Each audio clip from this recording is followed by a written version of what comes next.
Chrétiens, chantons Jésus ressuscité, d'entre les morts il est le premier-né.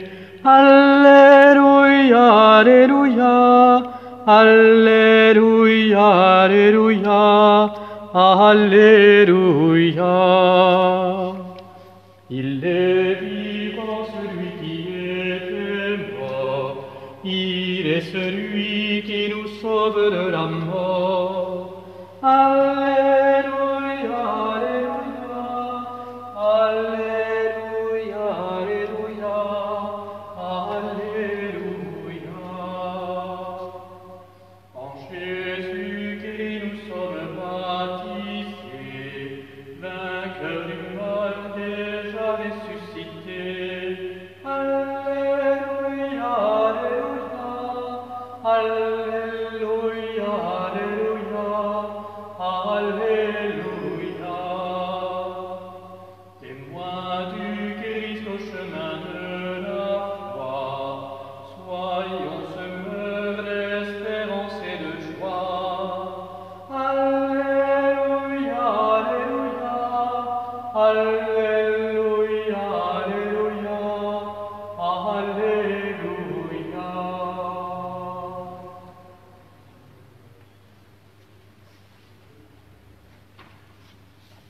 Au nom du Père et du Fils et du Saint-Esprit. Amen. Le Seigneur soit avec vous. Frères et sœurs, il y a un an, le 15 avril, Notre-Dame de Paris partait en fumée. C'était lundi saint, nous sortions de la messe chrismale. Et un paroissien que j'aperçois de temps en temps venir offrir un cierge à l'église de la Madeleine, qui, je vous le rappelle, reste ouverte pendant le confinement, un paroissien me disait le lendemain de l'incendie: pour moi, Notre-Dame qui brûle, c'est un peu de Jésus qui brûle. C'est vrai que dans la nuit de cet incendie, nous avons beaucoup pleuré. Et dans les jours qui ont suivi, nous étions touchés beaucoup plus intimement que nous ne l'aurions imaginé. Alors aujourd'hui, mercredi de Pâques, un an après, alors qu'un documentaire émouvant diffusé hier nous disait que Notre-Dame était sauvée, eh bien c'est sur l'un des autels de l'église de la Madeleine que je viens célébrer la messe, l'autel des âmes du purgatoire. On voit Jésus ressuscité, vainqueur, victorieux dans le ciel, et puis on voit Notre-Dame, la Vierge Marie, qui prie pour nous, qui intercède auprès de Jésus pour nous. Notre-Dame qui voit ses fils et ses filles dans les flammes, qui nous rappelle les flammes de l'incendie, même si c'est ici les flammes purificatrices et en fait une image, bien sûr, de ce qu'est le purgatoire.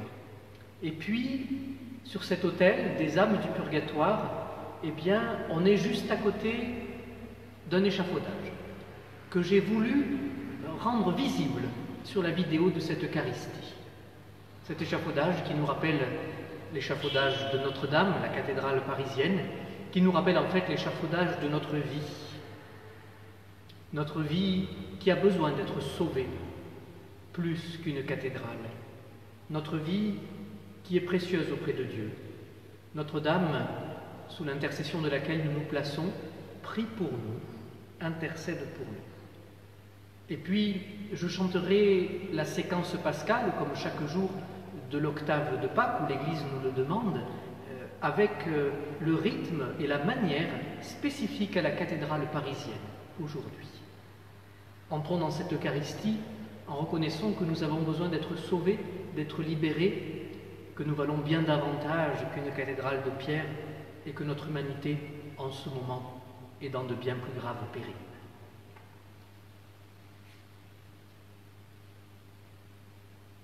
Seigneur, accorde-nous ton pardon. Nous avons péché contre toi. Montre-nous ta miséricorde et nous serons sauvés. Que Dieu Tout-Puissant nous fasse miséricorde, qu'il nous pardonne nos péchés et nous conduise à la vie éternelle. Amen. Kyrie eleison, Kyrie eleison, Christe eleison, Christe eleison, Kyrie eleison, Kyrie eleison.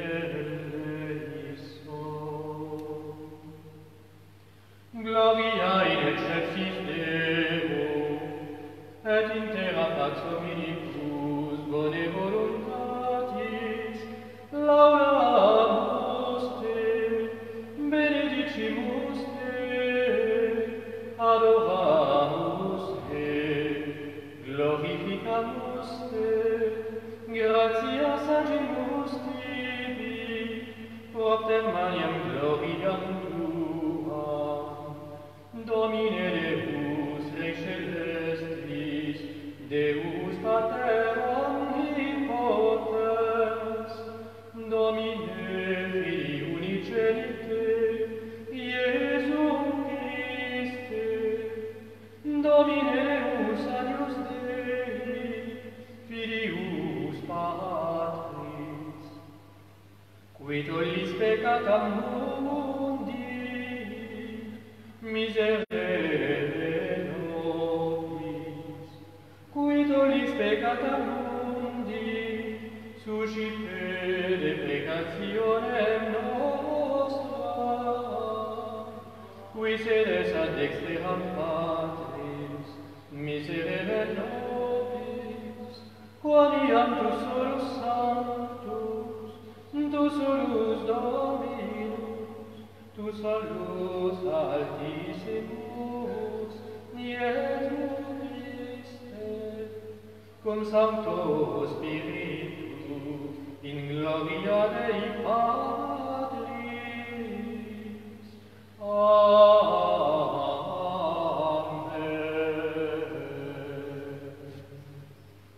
Prions le Seigneur. Dieu qui nous donne chaque année la joie de fêter la résurrection du Seigneur, ouvre-nous à travers ces fêtes d'ici-bas le chemin vers la joie éternelle. Par Jésus-Christ, ton Fils, notre Seigneur et notre Dieu, qui règne avec toi et le Saint-Esprit, maintenant et pour les siècles des siècles. Amen.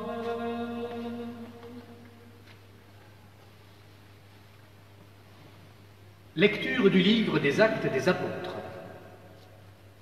En ces jours-là, Pierre et Jean montaient au temple pour la prière de l'après-midi, à la 9e heure. On y amenait alors un homme, infirme de naissance, que l'on installait chaque jour à la porte du temple, appelée la Belle Porte, pour qu'il demande l'aumône à ceux qui entraient. Voyant Pierre et Jean qui allaient entrer dans le temple, il leur demanda l'aumône. Alors Pierre ainsi que Jean fixa les yeux sur lui et il dit « Regarde-nous ». L'homme les observait, s'attendant à recevoir quelque chose de leur part. Pierre déclara « De l'argent et de l'or je n'en ai pas, mais ce que j'ai je te le donne. Au nom de Jésus-Christ le Nazaréen, lève-toi et marche. » Alors, le prenant par la main droite, il le releva, et à l'instant même, ses pieds et ses chevilles s'affermirent. D'un bond, il fut debout, et il marchait. Entrant avec eux dans le temple, il marchait, bondissait et louait Dieu. Et tout le peuple le vit marcher et louer Dieu. On le reconnaissait, c'est bien lui qui était assis à la belle porte du temple pour demander l'aumône. Et les gens étaient frappés de stupeur et désorientés devant ce qui leur était arrivé, ce qui lui était arrivé. Parole du Seigneur. Nous rendons grâce à Dieu. Alléluia, Alléluia, Alléluia. Rendez grâce au Seigneur, proclamez son nom, annoncez parmi les peuples ses hauts faits. Chantez, jouez pour lui, redites sans fin ses merveilles. Alléluia, Alléluia, Alléluia. Glorifiez-vous de son nom très saint, joie pour les cœurs qui cherchent Dieu. Cherchez le Seigneur et sa puissance, recherchez sans trêve sa face. Alléluia, Alléluia, Alléluia. Vous, la race d'Abraham, son serviteur, les fils de Jacob qu'il a choisis. Le Seigneur, c'est lui notre Dieu, ses jugements font loi pour l'univers. Alléluia, Alléluia, Alléluia. Il s'est toujours souvenu de son alliance, parole édictée pour 1000 générations. Promesse faite à Abraham, garantie par serment à Isaac. Alléluia, Alléluia, Alléluia.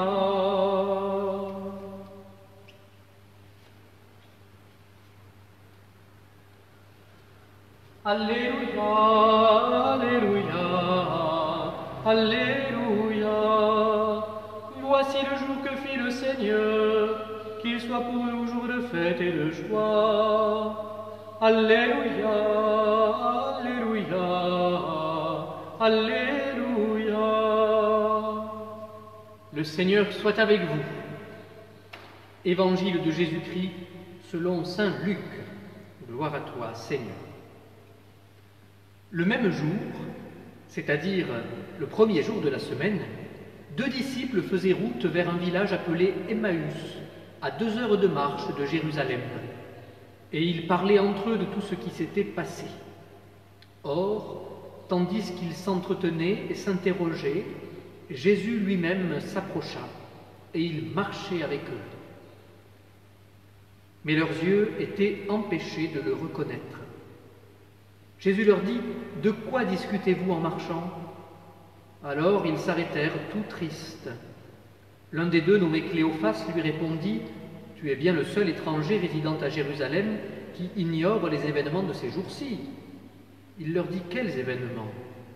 Ils lui répondirent « Ce qui est arrivé à Jésus de Nazareth, cet homme qui était un prophète, puissant par ses actes et ses paroles, devant Dieu et devant tout le peuple. Comment les grands prêtres et nos chefs l'ont livré, ils l'ont fait condamner à mort et ils l'ont crucifié. Nous espérions que c'était lui qui allait délivrer Israël. Mais avec tout cela, voici déjà le 3e jour qui passe depuis que c'est arrivé.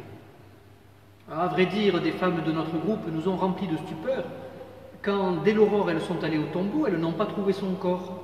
Elles sont venues nous dire qu'elles avaient même eu une vision, des anges qui disaient qu'il est vivant. Quelques-uns de nos compagnons sont allés au tombeau, ils ont trouvé les choses comme les femmes l'avaient dit, mais lui, ils ne l'ont pas vu. Il leur dit alors, « Esprit sans intelligence, comme votre cœur est lent à croire tout ce que les prophètes ont dit. Ne fallait-il pas que le Christ souffrit cela pour entrer dans sa gloire ?» Et partant de Moïse et de tous les prophètes, il leur interpréta dans toute l'Écriture ce qui le concernait. Quand ils s'approchèrent du village où ils se rendaient, Jésus fit semblant d'aller plus loin. Mais ils s'efforcèrent de le retenir. « Reste avec nous, car le soir approche et déjà le jour baisse. » Il entra donc pour rester avec eux. Quand il fut à table avec eux, ayant pris le pain, il prononça la bénédiction, et l'ayant rompu, il le leur donna. Alors leurs yeux s'ouvrirent, et ils le reconnurent, mais il disparut à leur regard. Ils se dirent l'un à l'autre, « Notre cœur n'était-il pas brûlant en nous, tandis qu'il nous parlait sur la route et nous ouvrait les Écritures ?» À l'instant même, ils se levèrent et retournèrent à Jérusalem. Ils y trouvèrent réunis les 11 apôtres et leurs compagnons qui leur dirent « Le Seigneur est réellement ressuscité, il est apparu à Simon-Pierre. » À leur tour, ils racontaient ce qui s'était passé sur la route et comment le Seigneur s'était fait reconnaître par eux à la fraction du pain. Acclamons la parole de Dieu. Louange à toi, Seigneur Jésus.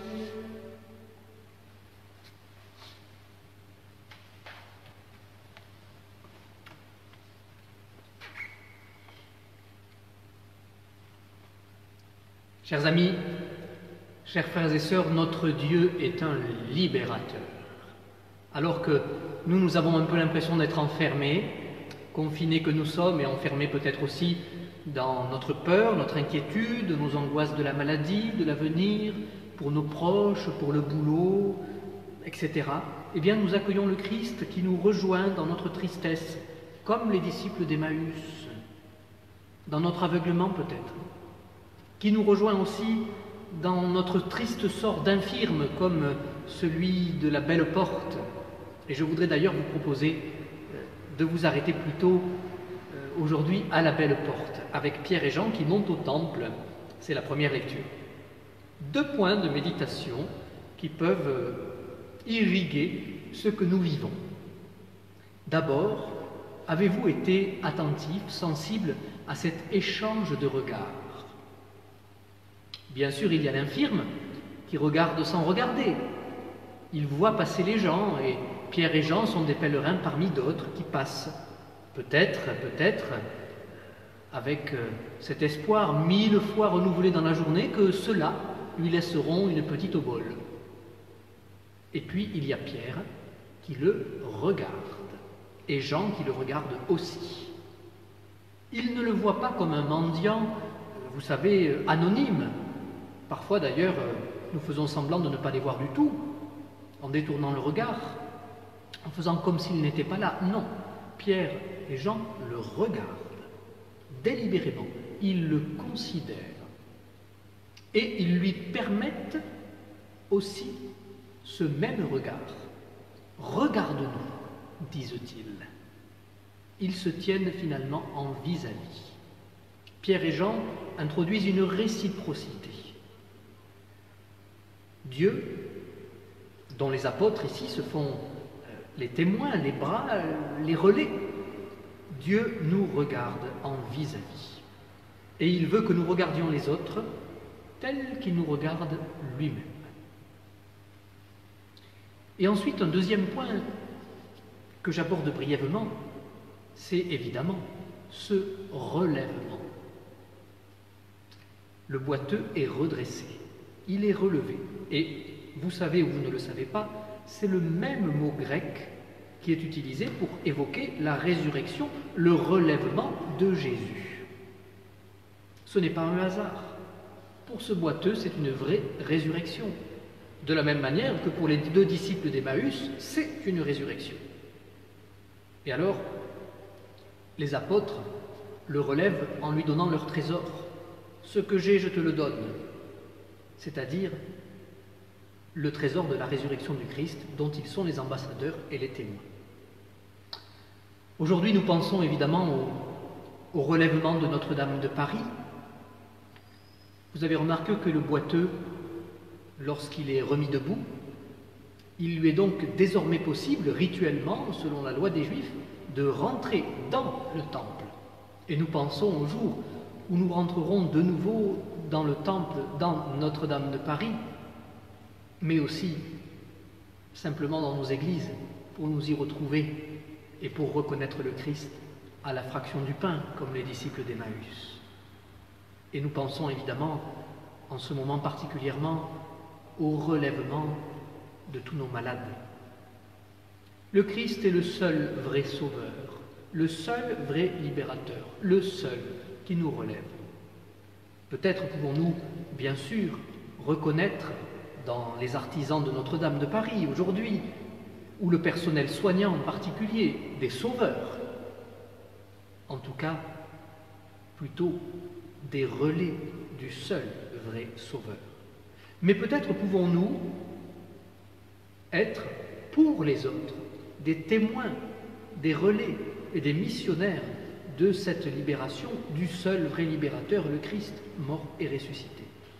Et voyez-vous, pour cela, il n'y a pas besoin d'attendre la fin du confinement, la réouverture de nos célébrations tous ensemble, ou la réouverture de la cathédrale Notre-Dame. Eh bien, il s'agit simplement d'être témoin, missionnaire, relais, disciple de ce libérateur au quotidien.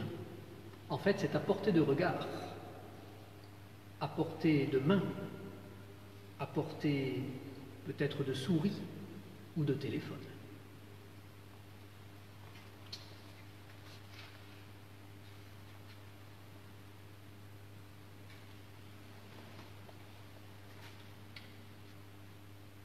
Je me rends compte à l'instant que j'ai oublié de chanter la séquence pascale. Je vous propose eh bien, que nous la chantions tout à l'heure en action de grâce après la communion, après la célébration, enfin à la fin de la célébration de l'Eucharistie.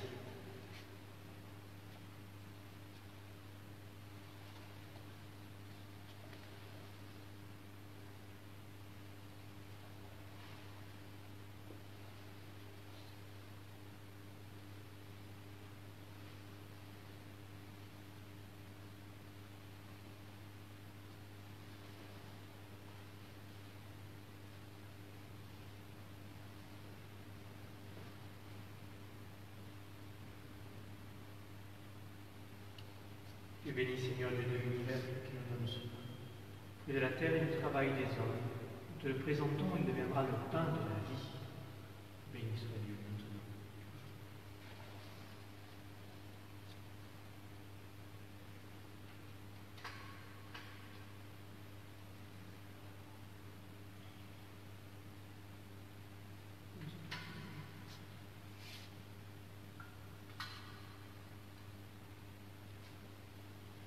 Tu es béni, Seigneur Dieu de l'univers, qui donne ce vin, fruit de la vie et du travail des hommes. Nous te le présentons, tu deviendras le vin du royaume éternel.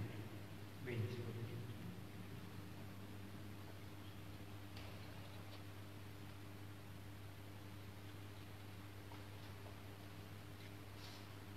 L'amour.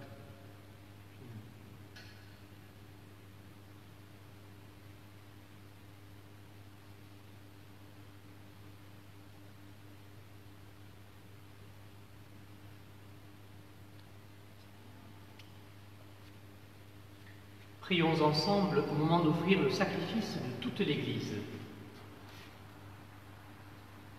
Accueille, Seigneur, le sacrifice qui rachète les hommes, et dans ton action bienveillante, procure-nous le salut de l'esprit et du corps, par Jésus le Christ, notre Seigneur. Amen. Le Seigneur soit avec vous. Élevons notre cœur. Rendons grâce au Seigneur notre Dieu. Vraiment, il est juste et bon de te glorifier, Seigneur, en tout temps, mais plus encore aujourd'hui où le Christ, notre Pâque, a été immolé, car il est l'agneau véritable qui a enlevé le péché du monde. En mourant, il a détruit notre mort. En ressuscitant, il nous a rendu la vie. C'est pourquoi le peuple des baptisés, rayonnant de la joie pascale, exulte par toute la terre, tandis que les anges dans le ciel chantent sans fin l'hymne de ta gloire. Saint, Saint, Saint, le Seigneur, Dieu de l'univers, le ciel et la terre sont remplis de ta gloire. Hosanna au plus haut des cieux, béni soit celui qui vient au nom du Seigneur. Hosanna au plus haut des cieux. Toi qui es vraiment saint, toi qui es la source de toute sainteté, Seigneur, nous te prions. Sanctifie ces offrandes en répandant sur elles ton esprit, qu'elles deviennent pour nous le corps et le sang de Jésus, le Christ, notre Seigneur. Au moment d'être livré et d'entrer librement dans sa passion, il prit le pain, il rendit grâce, il le rompit et le donna à ses disciples en disant « Prenez et mangez-en tous. Ceci est mon corps, livré pour vous. »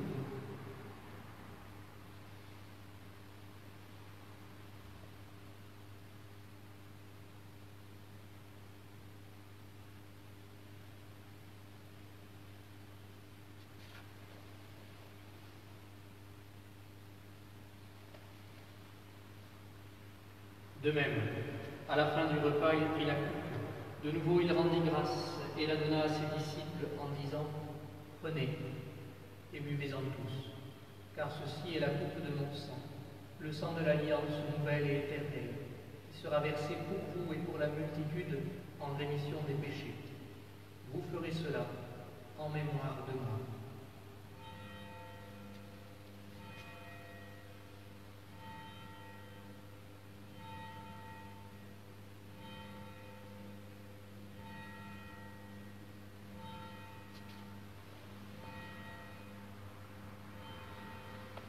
Il est grand le mystère de la foi. Nous proclamons ta mort, Seigneur Jésus.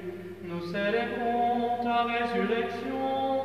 Nous attendons ta venue dans la gloire. Faisant ici mémoire de la mort et de la résurrection de ton Fils, nous t'offrons, Seigneur, le pain de la vie et la coupe du salut. Et nous te rendons grâce, car tu nous as choisis pour servir en ta présence. Humblement, nous te demandons qu'en ayant part au corps et au sang du Christ, nous soyons rassemblés par l'Esprit Saint en un seul corps. Souviens-toi, Seigneur, de ton Église répandue à travers le monde. Fais-la grandir dans ta charité avec le pape François, notre évêque Christophe et tous ceux qui ont la charge de ton peuple. Souviens-toi de ce que tu as fait renaître en cette fête de Pâques, de l'eau et de l'Esprit Saint, pour une vie nouvelle dans le Christ. Souviens-toi aussi de nos frères qui se sont endormis dans l'espérance de la résurrection, en particulier aujourd'hui de Madeleine Contat, dont les obsèques sont célébrées aujourd'hui, et de tous les hommes qui ont quitté cette vie. Reçois-les dans ta lumière auprès de toi. Sur nous tous, enfin, nous implorons ta bonté. Permets qu'avec la Vierge Marie, la bienheureuse Mère de Dieu, avec Saint Joseph, son époux, avec les apôtres, Sainte Marie-Madeleine et les saints de tous les temps qui ont vécu dans ton amitié, nous ayons part à la vie éternelle et que nous chantions ta louange par Jésus-Christ, ton Fils bien-aimé. Par lui, avec lui et en lui, à toi Dieu le Père Tout-Puissant dans l'unité du Saint-Esprit, tout honneur et toute gloire pour les siècles des siècles. Amen. Unis dans le même esprit, nous pouvons dire avec confiance: Notre Père, qui es aux cieux, que ton nom soit sanctifié, que ton règne vienne, que ta volonté soit faite sur la terre comme au ciel. Donne-nous aujourd'hui notre pain de ce jour. Pardonne-nous nos offenses, comme nous pardonnons aussi à ceux qui nous ont offensés. Et ne nous laisse pas entrer en tentation, mais délivre-nous du mal. Délivre-nous de tout mal, Seigneur, et donne la paix à notre temps. Par ta miséricorde, libère-nous du péché. Rends-nous forts dans les épreuves. En cette vie où nous espérons le bonheur que tu promets et l'avènement de Jésus-Christ, notre Sauveur. Car c'est à toi qu'appartiennent le règne et la puissance et la gloire pour les siècles des siècles. Seigneur Jésus-Christ, tu as dit à tes apôtres: je vous laisse la paix, je vous donne ma paix. Ne regarde pas nos péchés, mais la foi de ton Église. Pour que ta volonté s'accomplisse, donne-lui toujours cette paix et conduis-la vers l'unité parfaite, toi qui règnes pour les siècles des siècles. Amen. Que la paix du Seigneur soit toujours avec vous.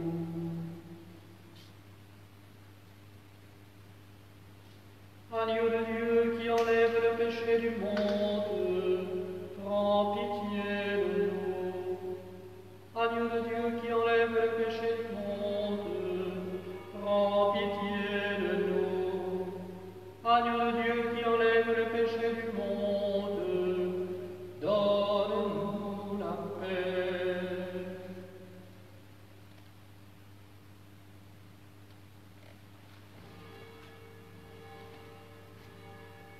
Heureux les invités au repas du Seigneur. Voici l'agneau de Dieu qui enlève le péché du monde.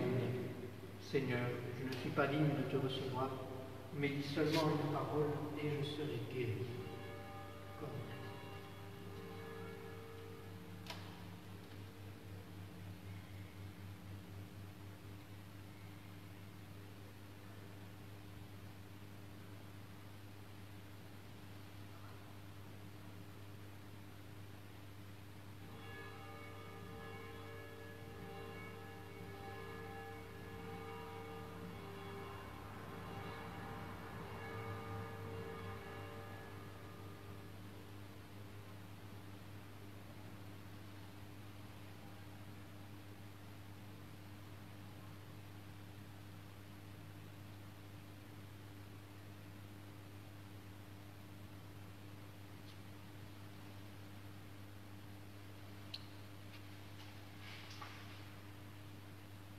Au soir de la résurrection, les disciples reconnurent le Seigneur quand il rompit le pain.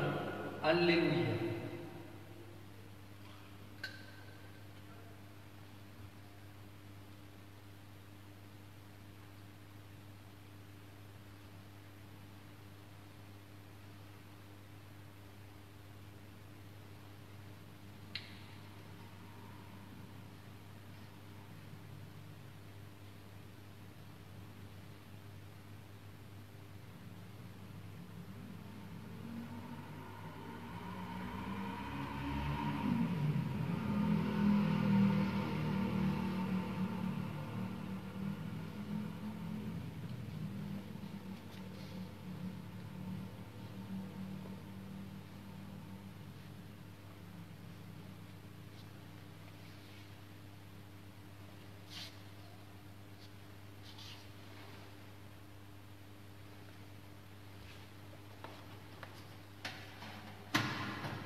Prions encore.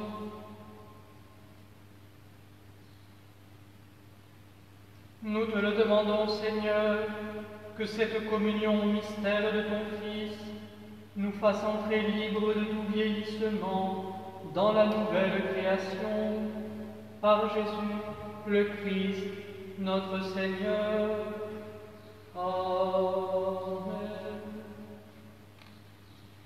Ce soir 15 avril, le grand bourdon Emmanuel de Notre-Dame de Paris sonnera à 20h, au moment où les Français applaudissent et remercient les soignants et tous ceux qui veillent sur nous. Il ne sera pas sonné à la volée, puisque les vibrations que cela entraînerait seraient sans doute trop dangereuses dans l'état actuel de la cathédrale. Et puis, il n'y a plus d'électricité, même si on peut toujours le faire à la main. Il sera seulement teinté, comme au grand moment de notre histoire aussi. À 20h, plus modestement, comme chaque jour, nous sonnons les cloches à l'église de la Madeleine, ainsi qu'à l'église aussi de Ferrières. Accueillons la bénédiction de Dieu en souhaitant à chacun une bonne journée, une bonne soirée. Le Seigneur soit avec vous, et que Dieu Tout-Puissant vous bénisse, le Père, le Fils et le Saint-Esprit. Amen. Allez dans la paix du Christ, Alléluia, Alléluia. Nous rendons grâce à Dieu, Alléluia, Alléluia.